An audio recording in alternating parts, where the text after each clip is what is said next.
Bonjour à tous, bonjour à tous, bonjour à tous, ça va bien? Oui, gloire à Dieu, n'est-ce pas? Alors, il pleut beaucoup dehors, j'ai vu. Mais il faut remercier le Seigneur, même quand il n'y a pas du soleil. Amen? Amen. Prions ensemble.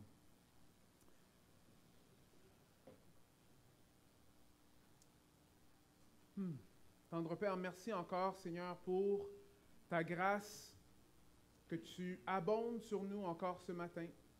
Merci, Seigneur, qu'on peut respirer, qu'on peut entendre, Seigneur, on peut être encore une fois présenter le message de l'Évangile, Seigneur, que n'importe qui met sa confiance en toi, Seigneur, en toi, Jésus, peut goûter la vie éternelle. Seigneur, je te prie que tu puisses préparer nos cœurs ce matin, préparer nos oreilles, afin qu'on puisse écouter ce que tu as à nous dire. Seigneur, que ta parole puisse parler fortement dans nos cœurs et que ce ne soit pas juste des paroles qu'on entende, pas juste de la théologie dans notre tête, mais de la théologie qu'on applique. Seigneur, que ça puisse être ta parole qui est mise en pratique. Alors, Seigneur, dirige-nous, Seigneur, dans ta parole, afin qu'on puisse te glorifier et te voir encore plus clairement, Seigneur. On prie ça en ton nom, Jésus. Amen. Alors, une illustration de M. Andy Cook, il parle de deux personnes qui sont en train de marcher ensemble dans le centre-ville de New York. Alors, au centre-ville de New York, si vous êtes déjà allé à Times Square, où est-ce qu'il y a plein de lumière, il y a beaucoup de voitures qui passent, il y a beaucoup de monde qui marche, il y a beaucoup de bruit à droite et à gauche. Alors, c'est très, très, très fort. Et après là, un des deux, il y en a un qui aime beaucoup plus la nature et il y en a un autre qui est juste en train de marcher en ville. Et celui qui aime plus la nature, il dit « Ah, je crois que j'entends un criquet. » Le gars, il dit « Mais c'est impossible que tu entends un criquet. Regarde, écoute toutes les voitures qui passent. C'est impossible que tu entends un criquet. » Celui qui dit qu'il a entendu le criquet, il dit « Attends-moi une minute. » Alors, il traverse la rue, il regarde derrière un buisson, et il sort un criquet, et il retourne avec le criquet pour lui montrer. Son partenaire dit « Mais voyons donc, toi, t'as un don. Comment tu as fait pour entendre ça? » Après, il dit « Non, j'ai pas de don. J'ai des oreilles comme toi. C'est juste que on va entendre ce que nous, on veut entendre. » Il dit « C'est n'importe quoi ce que tu es en train de dire. Ce qui est important pour toi, c'est ça que tu vas entendre. » Il dit « Regarde, je vais te montrer. » Alors, il sort quelques 10 sous. Après, il jette ça à terre. Et tout le monde qui était sur la rue se retourne pour voir si leur argent est tombé à terre. Ce qui est important pour nous, c'est ça qu'on va entendre. Et l'auteur dans les Épîtres aux Hébreux veut rappeler à ses lecteurs qu'il est important de garder les yeux fixés sur Jésus-Christ. Il est important d'ouvrir notre oreille à ce que Dieu a à nous dire par Jésus-Christ, même s'il y a beaucoup de bruit. Même s'il y a beaucoup de voix qui sont là, qui sont en compétition avec la voix de Dieu. Même si des fois, c'est dur à entendre ce que Dieu a à dire. L'auteur aux Hébreux veut que nous, on fixe nos yeux sur Jésus-Christ, qu'on ouvre nos oreilles à ce que lui, il a à nous dire. L'Épître aux Hébreux, c'est un livre. Est-ce qu'il y en a qui l'ont déjà lu, l'Épître aux Hébreux? Good. Une fois seulement? C'est dur à lire juste une fois pour vraiment bien saisir. Hein? L'Épître aux Hébreux est un épître qui est très bénissant, mais qui est compliqué des fois. Hein? Il y a des passages qui sont assez difficiles qu'on va passer à travers pendant qu'on est en train de passer à travers le livre aux Hébreux. Et épître, ça veut dire une lettre, sauf que c'est une lettre qui est un peu spéciale, parce qu'on va voir que la lettre ne commence pas comme les autres lettres. Il n'y a pas de salutation. Ça commence directement dans la grosse théologie. Une autre chose qui est intéressante avec l'Épître aux Hébreux, c'est que l'Épître aux Hébreux, on ne sait pas c'est qui l'a écrit. On n'a aucune idée c'est qui l'a écrit. Et on peut déduire du texte que c'était probablement écrit à des chrétiens qui étaient juifs. Alors, c'est des juifs qui sont devenus chrétiens probablement de la deuxième génération après les apôtres.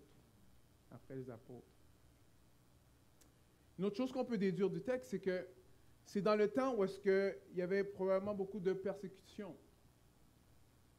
Alors, les personnes qui sont ici sont des personnes qui étaient probablement ridiculisées pour leur foi. La persécution, alors, tu faisais partie de la secte de Jésus. Maintenant, les Juifs, là, ils étaient en train de dire, non, regarde, ils disaient aux Romains, regarde, nous, on n'est pas comme eux. Eux, ils sont différents. Les Juifs, eux, ils étaient protégés d'après la loi romaine, mais pas les chrétiens. Il y avait des persécutions qui étaient en train de se passer.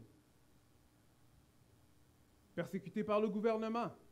Le gouvernement ne voulait rien savoir d'une secte qui avait un roi qui pourrait, dans le fond, être remplacer le César qui est là dans le temps. Alors, les temps sont durs. Les temps sont durs. Alors, qu'est-ce qui se passe? Probablement, il y en a certains qui commencent à avancer, mais mon ami, cette affaire de suivre Jésus, c'est beaucoup plus difficile qu'on le pensait. Peut-être que ce serait juste mieux d'abandonner et de retourner à l'ancienne façon de vivre. Tu sais, au moins, regarde, au moins les Juifs, eux, ils sont sous la protection romaine. Peut-être qu'on pourrait faire ça. Peut-être c'est le temps de juste d'abandonner.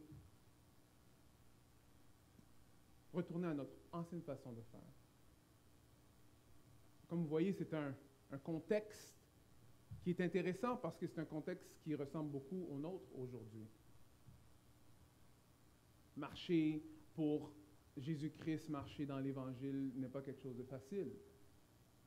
On a vu de plus en plus et on voit de plus en plus une haine contre tout ce qui est biblique. Difficile de partager l'Évangile sans dire wow, « OK, bon, ça c'est ma vérité, ça c'est ta vérité. » Pour dire que non, Jésus-Christ est celui qui a créé toutes choses. Wow, viens pas imposer ta religion sur moi. On voit de plus en plus que c'est difficile. Jour après jour, on voit la difficulté. Après, il y a les choix de vie. Alors, qui que je vais marier? Cette personne-là elle m'aime, mais elle n'aime pas Christ. Ah, mais c'est arriéré, la pensée comme ça. Hein? Est-ce que je devrais juste laisser tomber? Est-ce que je devrais retourner à mon ancienne façon de vivre? Je suis à l'école, tout est cool, mais ça, c'est pas si cool que ça. Est-ce que ça vaut la peine? Alors, la question que j'aimerais te poser ce matin, c'est est-ce que tu es figé dans la foi? Est-ce que tu as des doutes? Est-ce que tu trouves ça vraiment difficile? Chose qui est intéressante avec la Bible, c'est que la Bible parle à nous aujourd'hui. La Bible nous parle aujourd'hui, encore une fois. Et encore une fois, dans la Bible, on peut trouver les réponses afin de savoir comment persévérer. Alors, si on pense que, mais c'était juste du monde dans le temps, qu'eux, ils croyaient en Dieu, mais maintenant, avec la science, on sait que Dieu n'existe pas. Alors, on comprend que, bon, finalement, il faut croire dans des fables pour croire dans ces choses-là. C'est pas ça du tout. Même dans le temps, le monde avait de la misère à suivre Jésus-Christ. Le message de Jésus n'a jamais été un message qui était facile à avaler. Un homme qui est mort, qui est ressuscité, que ce soit de maintenant ou depuis le début des temps, tous les hommes ont toujours eu de la misère avec cette idée-là.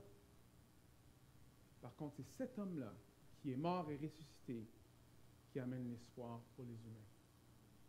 C'est en lui qu'on peut trouver l'espoir de la vie. Ce qu'on va voir, c'est qu'on va voir qu'il y a juste une solution, et cette solution-là est en Jésus-Christ. Jésus est par-dessus tout et il est la révélation complète de Dieu. Jésus est par-dessus tout et il est la révélation complète de Dieu. Allons lire, si vous voulez, avec moi, dans l'Épître aux Hébreux. On va lire le chapitre 1, versets 1 à 4.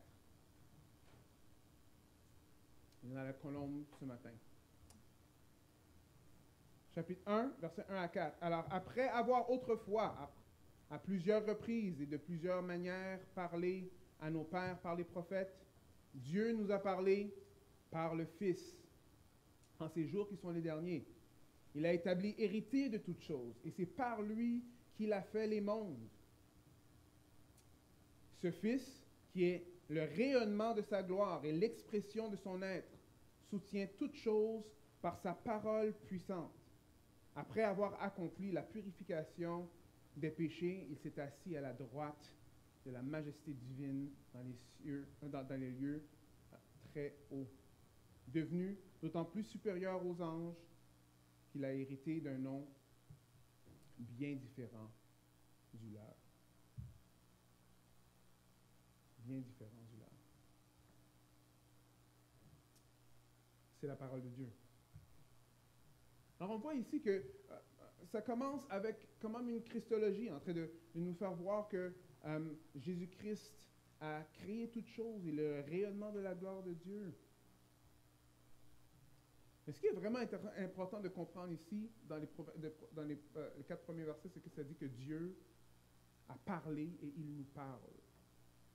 Dieu a parlé. Quand on pense que Dieu a parlé, on pense souvent à l'Ancien Testament, où est-ce que Dieu parle auditivement à certaines personnes qui sont dans l'Ancien Testament. Et plusieurs vont se poser la question, mais pourquoi Dieu ne parle pas comme ça encore aujourd'hui? Pourquoi est-ce que moi, j'entends pas Dieu parler comme il parlait à Moïse? Mais regardez comment c'est écrit. Alors, après avoir autrefois, à plusieurs reprises et de plusieurs manières, parlé à nos pères et par les prophètes, Dieu nous a parlé par le Fils. Le texte nous dit qu'il y avait une ancienne façon que Dieu a parlé et maintenant il y a une nouvelle façon que Dieu parle. Intéressant. C'est directement ici. À plusieurs reprises et de plusieurs manières, Dieu a parlé par les prophètes. Alors on voit ici, bon, on peut penser, les prophètes, on peut se rappeler de Moïse, on peut se rappeler d'Ésaïe, on peut se rappeler du buisson ardent, on peut se rappeler sur le mont Sinaï, Dieu a parlé. Ce qui est important de voir, c'est que l'auteur des Épîtres aux Hébreux est en train de rappeler aux personnes qui sont en train de lire la lettre que c'est important d'écouter la voix de Dieu. Si tu entends la voix de Dieu, ne la rejette pas. Il a parlé à nos ancêtres. Ici, les ancêtres de ceux qui liraient la Bible, ici, bon, ce serait les Hébreux, right? Les ancêtres, on peut penser à tout le monde dans l'Ancien Testament. Alors, qu'est-ce qui est en train d'être affirmé ici? On est en train de dire que, regarde, toute la Bible est importante. Ce n'est pas juste le Nouveau Testament, ce n'est pas juste la lettre qu'on est en train de lire en ce moment. Toute la Bible est importante. Parce que Dieu a parlé avant d'une certaine façon, maintenant il parle maintenant d'une autre façon. Alors, l'Ancien Testament est important. Plusieurs d'entre nous vont lire l'Ancien Testament, on va dire, bon, je ne le comprends pas, alors je vais juste faire le focus sur le Nouveau. Est-ce qu'il y en a, c'est déjà passé? Il y en a qui trouvent l'Ancien Testament difficile?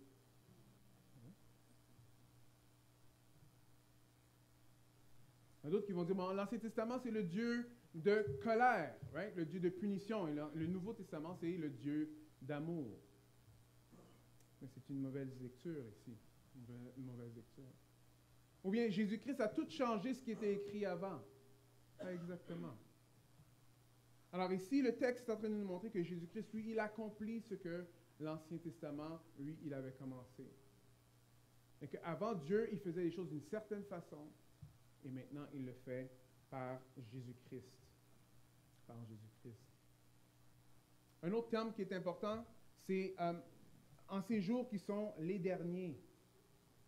Qu'est-ce que ça veut dire en ces jours qui sont les derniers? Quand nous, on le lit, on va penser en ces jours qui sont les derniers, c'est sûr que c'est en train de parler de maintenant, n'est-ce pas? Est-ce qu'on est dans les derniers jours? Hein? Pourquoi on est dans les derniers jours?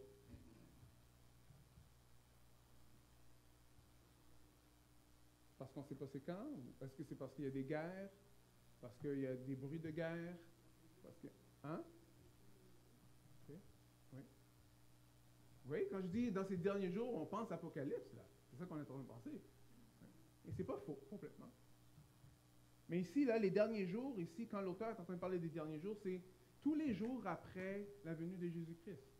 Les derniers jours, c'était les jours où est-ce que le Messie allait venir et il est reparti et il retournera. Alors, entre quand Jésus est venu et quand Jésus retournera, ça, ce sont les derniers jours. Alors, ça veut dire que nous, on peut lire la lettre et penser à nous. Oui, absolument. Mais il ne faut pas oublier le contexte original. Alors, dans ces derniers jours-là, right, Dieu a parlé d'une autre façon. Il a parlé en son Fils. Il a parlé en son Fils. Alors, si Dieu, dans les derniers jours, il a parlé en son Fils, les derniers jours commencent et terminent quand? Je viens juste de le dire. Oui, après que Jésus-Christ est parti et quand il revient. Ça veut dire, est-ce qu'il y a une autre personne par qui Dieu peut parler d'après ce texte-là?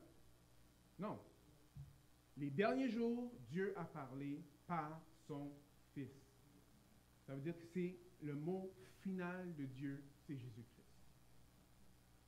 Très important de le dire aujourd'hui, parce qu'il y a plusieurs qui vont dire, ah oui, mais peut-être qu'il y a d'autres prophètes qui sont venus. Ou peut-être qu'il y a d'autres révélations. Mais pas d'après le texte ici.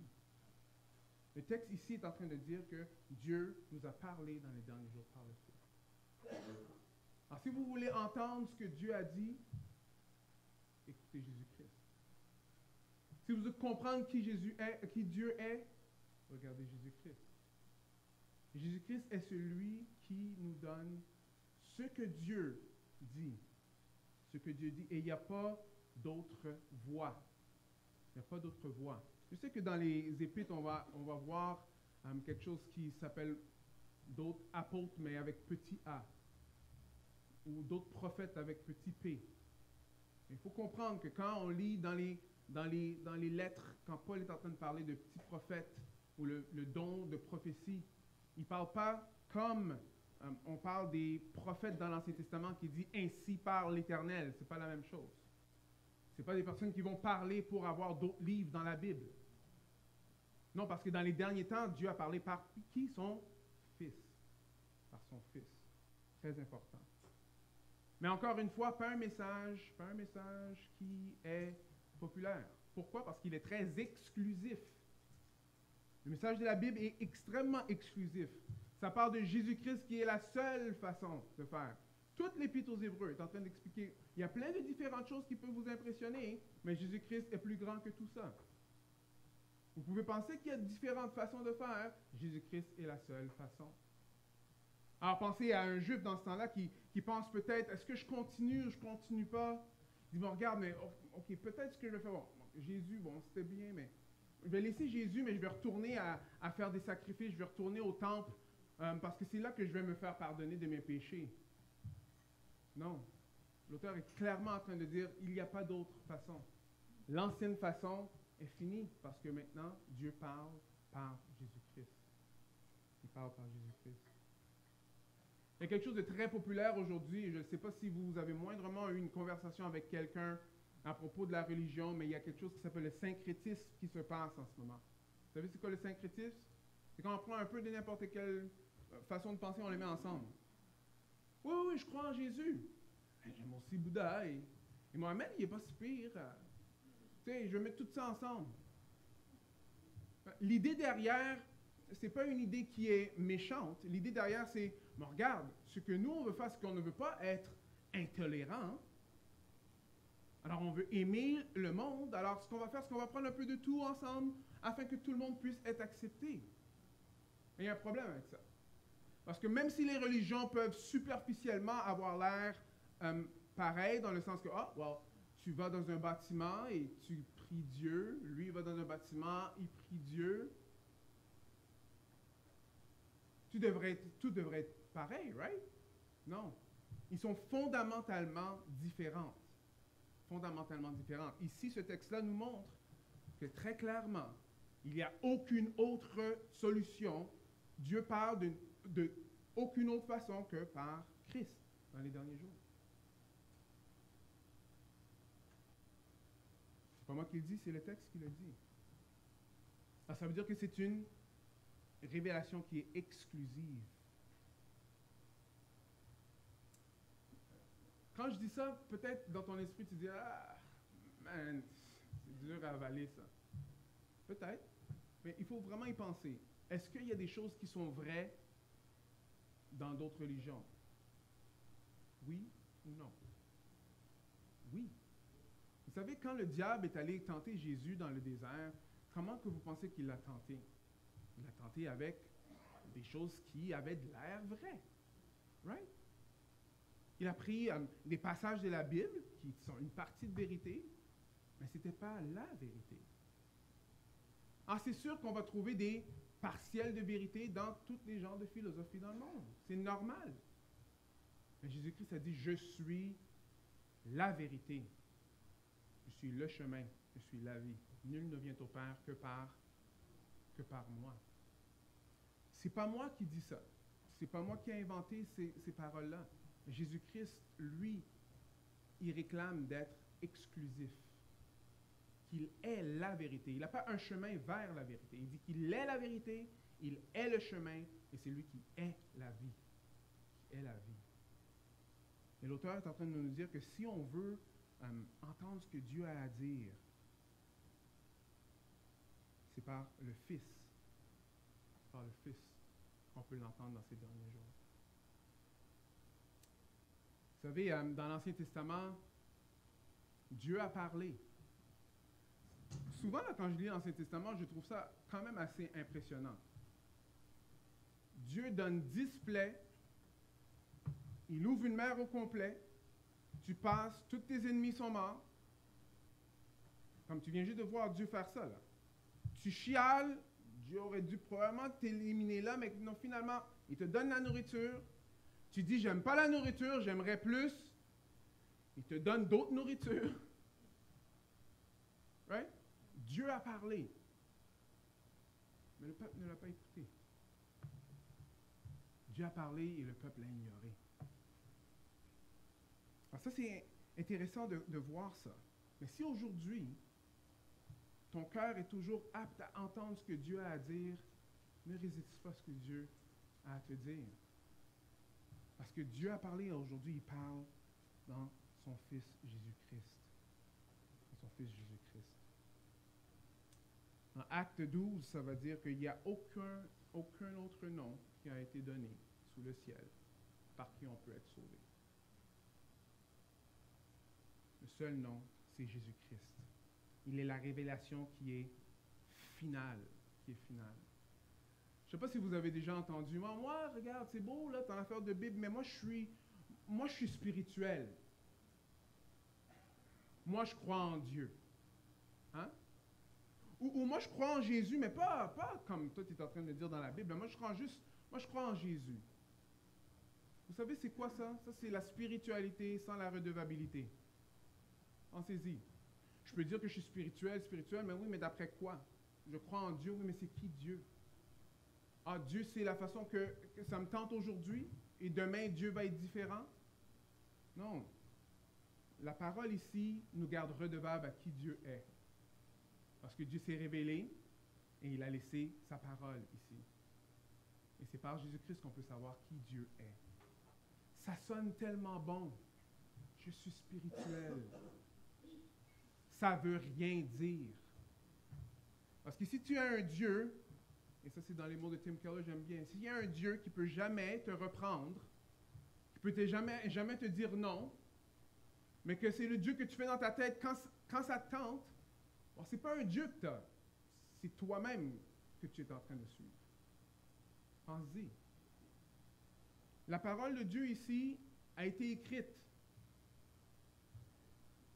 On ne peut pas la changer. Alors si moi je décide, mais finalement, tu sais, ça c'est difficile ici, hein? Ouais, je ne veux pas suivre cette partie de la Bible-là.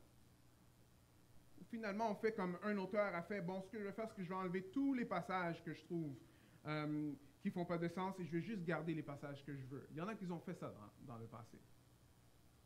Mais dans le fond, tu n'es pas en train de suivre Jésus, tu es en train de suivre toi-même. Est-ce que vous me suivez un peu? Pourquoi? Parce que, rappelez-vous, ceux qui lisaient cette lettre-là au début, les choses étaient dures. Est-ce qu'il faut que je fasse tout ce que Jésus-Christ est en train de faire, de me dire de faire? Ou est-ce que je peux juste retourner à mes anciennes façons de faire? Mais ici, l'auteur leur dit, « Hey, il n'y a aucune autre façon d'être sauvé sous le ciel que par Jésus-Christ. on a besoin de redevabilité et la Bible nous garde redevables. Ceci étant dit, la Bible est la parole de Dieu. La Bible se déclare comme parole de Dieu, que l'Esprit Saint a écrit la Bible. Je sais que des fois, on pense que l'Esprit Saint peut nous dire des choses maintenant qui est contraire à ce que la Bible est en train de dire ici. La réponse est, qu'est-ce que tu penses? Tu penses que l'Esprit Saint, lui, il va se contredire? Non. Alors, si on a des pensées ou des choses qu'on pense vraiment qui viennent de Dieu, qui est à l'encontre de ce que la Bible est en train de dire, je peux vous garantir que ça ne vient pas de Dieu. Dieu parle ici par sa parole. C'est très, très, très, très clair. Il faut faire attention que si on a un rêve parce qu'on a mangé des choses un peu trop épicées la soirée d'avance, de ne pas baser notre vie sur ces genres de révélations-là. Spécialement s'ils vont à l'encontre de ce que la parole de Dieu dit. Pourquoi? Parce que dans les derniers temps, Dieu nous a parlé par le Fils. Par le Fils. Jésus est la seule façon qu'on peut faire pour entendre et comprendre Dieu. OK, alors, ça c'est la première partie. La deuxième partie, ce Fils est le rayonnement de la gloire et de l'expression de son être. Alors, l'auteur veut que nous, si on pose la question, pourquoi Jésus plus que d'autres personnes? Pourquoi Jésus? Qu'est-ce qui fait que Jésus est si spécial?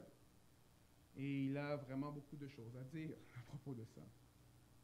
Alors, il commence par ceci. Il va dire que Jésus-Christ, par rapport à l'univers, right, est l'héritier de toutes choses.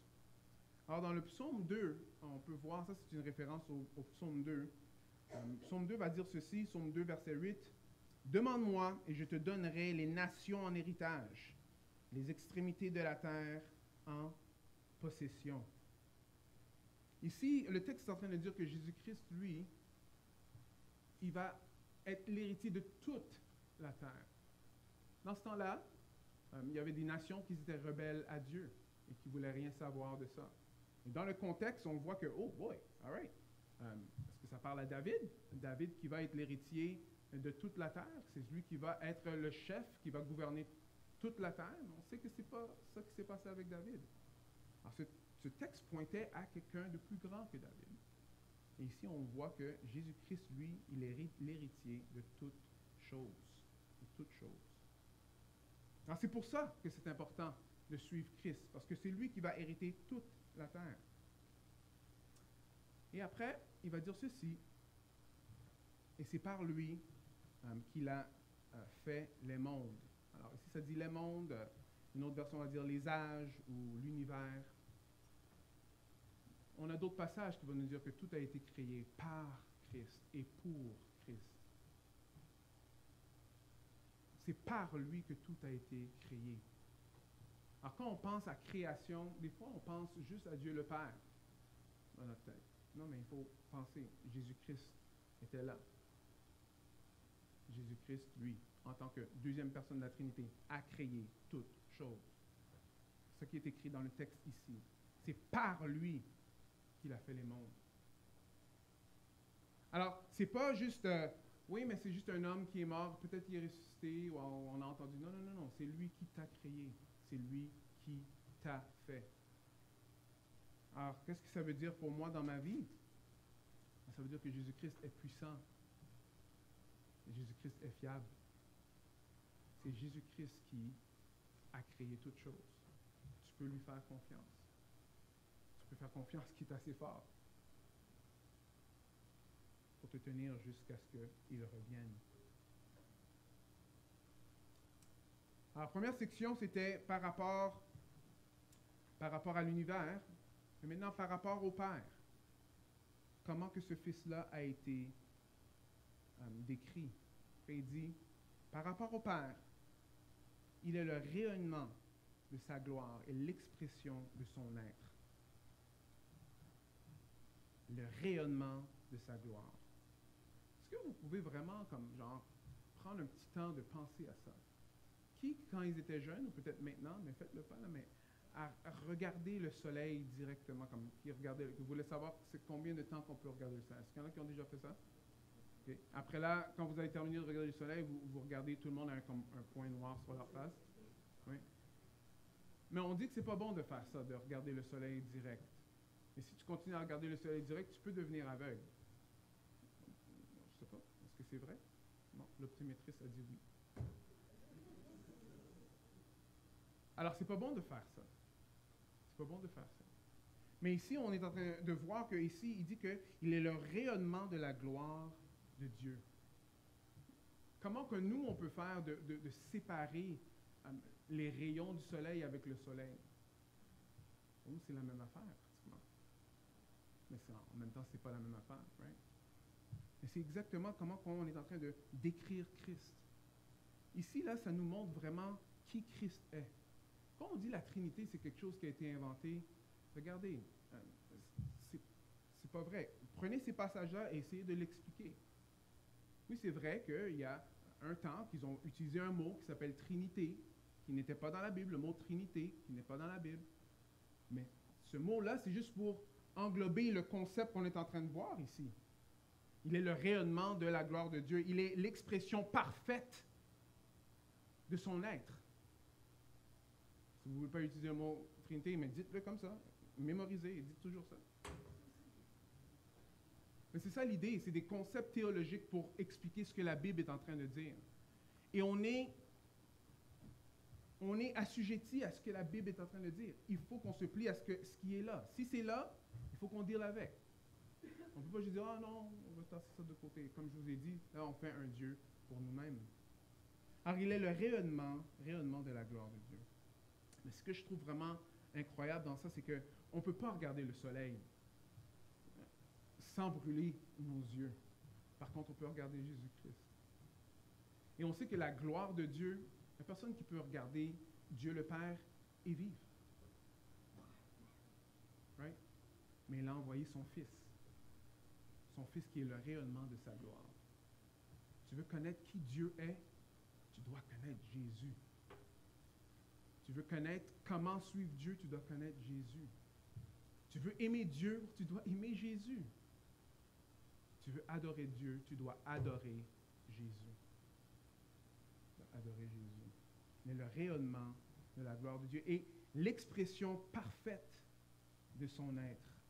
L'expression parfaite de son être. Le mot expression, ici, en grec, c'est de là qu'on prend le mot caractère. Ça sonne vraiment comme ça en grec aussi. Le caractère de Dieu. C'est l'idée de... Il y avait des rois qui avaient des bagues, pas seulement des rois, mais il y avait des bagues et il y avait un sceau qui était en cire, right? Alors tu prenais ta bague, après tu mettais ça sur le sceau. Quand tu enlevais ta bague, ça laissait une empreinte. Right? Et l'empreinte, c'est l'empreinte parfaite de la bague. C'est l'idée derrière le mot. Jésus-Christ, lui, il est l'empreinte parfaite de Dieu. Alors, si tu veux savoir comment que Dieu est, tu as besoin de connaître Jésus-Christ. Alors, vous voyez ici, c'est quelque chose. Pour des personnes qui sont en train de dire, wow, peut-être je vais juste lâcher prise et aller vers quelque chose d'autre. Le texte est en train de nous dire, mais tu vas aller où?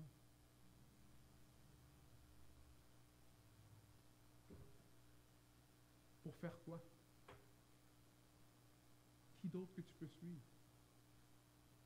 On sait, les philosophes ou les autres religions, ils pointent vers quelque chose. Ici, Jésus-Christ est le caractère de Dieu.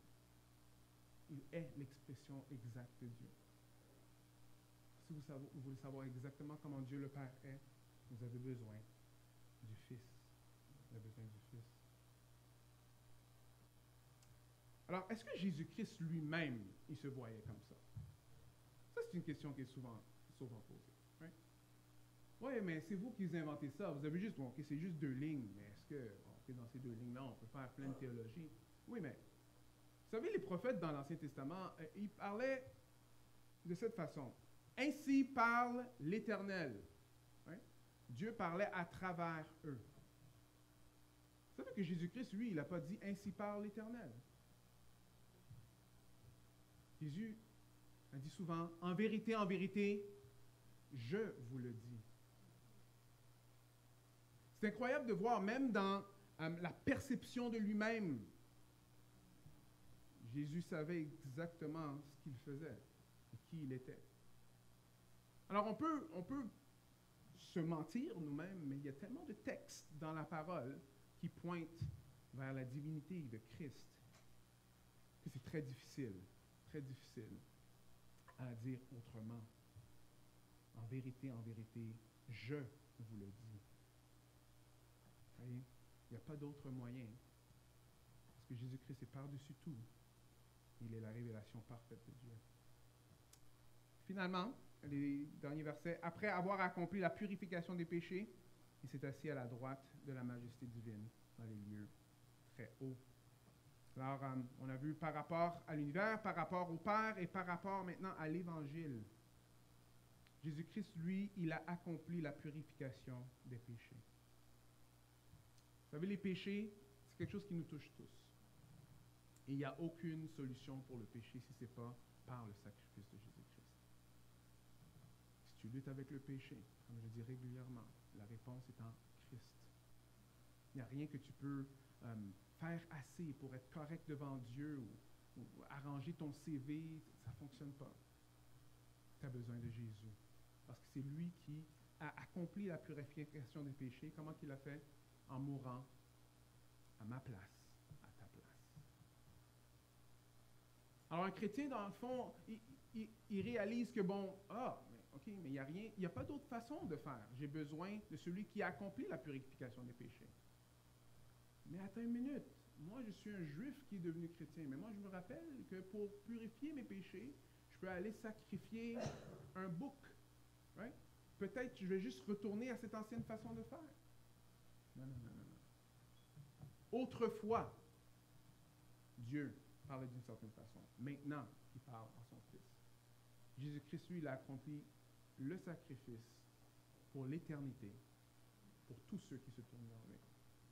Le sang d'un bouc, le sang d'une chèvre, un mouton, ça couvrait peut-être temporairement pour que tu puisses rentrer en prière avec Dieu, mais ça ne lavait jamais tes péchés. Et si tu veux être lavé de tes péchés, si tu veux être purifié de tes péchés, tu as besoin de celui qui a accompli la purification des péchés, qui est Jésus-Christ. On a besoin de celui qui nous purifie, qui est Christ.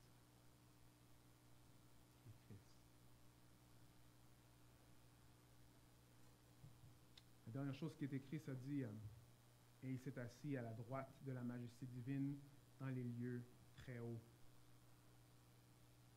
Alors après qu'il est mort et il est ressuscité, il a accompli la purification des péchés. Il est allé s'asseoir à la droite du Père. La droite du Père, c'est une autre façon de dire, le côté droit, ça représente la puissance. Il est assis, ça représente qu'il est assis sur quoi, d'après vous? Sur un trône. Jésus-Christ est puissant et il est sur le trône. Aujourd'hui. Mais s'il est sur le trône, pourquoi est-ce qu'il y a tellement de choses qui se passent? Jésus a dit qu'il va retourner. Et là, le jugement va tomber. Mais si aujourd'hui, tu peux toujours entendre la parole de Dieu, si tu peux toujours entendre la voix de Dieu, c'est le temps de se repentir. Comment que ça peut être un encouragement pour quelqu'un qui trouve ça difficile, la vie chrétienne, où Jésus-Christ est sur le trône, il revient bientôt, ça veut dire que ce temps en ce moment, c'est pour un peu de temps. La réalité qu'on vit en ce moment est temporaire. Ce n'est pas la réalité ultime. Jésus-Christ va revenir. Pour ta foi, tu as de la misère à continuer à faire confiance. Encore une fois, Jésus-Christ est sur le trône. Tu peux lui faire confiance. Il va revenir. Maranatha, Christ revient. Alors, tiens bon pour encore un peu de temps. Vous savez, j'ai regardé quelques personnes en train de... Au camp des boulots, il y a une île très loin sur l'eau. Très, très loin. Très, très, très, très loin. Pour moi, c'est comme à 150 km. Mais ce n'est pas. Mais je suis sûr qu'au milieu de l'eau, là, quand tu es en train d'essayer de travailler... Oui, alors il y en a certains qui ont décidé d'aller à l'île. Ça, c'est les plus vaillants d'entre nous. Est-ce que vous comprenez? Mais je suis sûr que quand tu es au milieu de l'eau là, et tu regardes, ça a l'air loin. Right? Mais imaginez si vous prenez le même groupe de personnes et vous les mettez sur l'océan. Et ils nagent. Je peux vous dire que ça va être longtemps, right? Ça ne va pas prendre beaucoup de temps pour que certains commencent à se décourager, n'est-ce pas? Ah, juste un autre 3 mois. Right? Si c'est 3 mois, si on ne sait pas quand est-ce qu'on va y arriver. Vous voyez, frères et sœurs, ici, Jésus-Christ est sur le trône, alors on sait qu'il y a une île. On sait qu'il y a une fin. Ce n'est pas pour l'éternité. Jésus-Christ va revenir. Je sais que des fois, ça a l'air long. Ça avait l'air long pour certains d'ici, des chrétiens persécutés, oui. Mais Jésus-Christ revient. Alors on peut marcher dans la foi, on peut marcher et faire confiance à Christ, parce qu'il est sur le trône et il revient. Y a-t-il beaucoup de bruit dans ta vie? Plusieurs différentes voix, un peu comme les 2 gars qui étaient en ville à New York, là. Plein de bruit. Plein de bruit. Mais on ne sait pas si je vais à droite, si je vais à gauche, je ne sais pas quoi faire. Hein? Je ne sais pas quoi entendre, je ne sais pas qu'est-ce qui vient de Dieu, je ne sais pas. Ouais. L'auteur aux Hébreux dit que Dieu parle dans son Fils. Tu as besoin de Jésus. J'ai besoin de Jésus. Comme dans la petite illustration, tu vas entendre ce qui est important pour toi. C'est une illustration que le gars il a faite, mais c'est une illustration là, dans la Bible. Mes brebis, ils entendent ma voix et me suivent, Jésus dit dans Jean 10. Alors, ce qui est important pour toi, c'est ça que tu vas entendre. Ici, l'Épître aux Hébreux nous dit Jésus-Christ doit être important pour chacun d'entre